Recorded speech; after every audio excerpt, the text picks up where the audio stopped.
Pertama, hanya aplikasi pembelajaran sahaja yang digunakan. Kedua, cikgu akan bergerak dari meja ke meja untuk memantau. Dan yang ketiga, pelajar berfikir akan duduk di zon hadapan supaya cikgu dapat memberikan sokongan segera. Sikit je lah.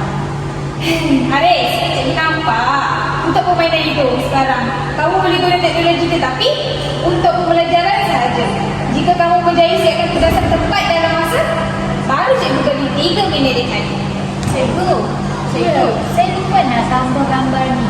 tak apa Daniel, lihat cikgu tunjuk langkah demi langkah. Selepas ni kamu cuba sendiri, okey? Cikgu akan semak sebelum. Cikgu, saya rasa saya tak tahu nak sambung. Kamu ikut format 3 baris yang cikgu paparkan di papan, okey? Fakta, contoh, refleksi. Teruskan sedikit demi sedikit. Cuba tengok Ami. Habis, enak. Apa dia tugasan? Kan? Kita mahu suasana kelas kondusif. Jika kamu mahu gerakan, lakukan secara tenang dan berfokus.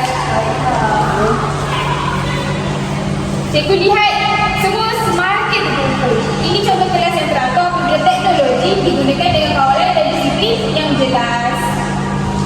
Terima kasih. Bye.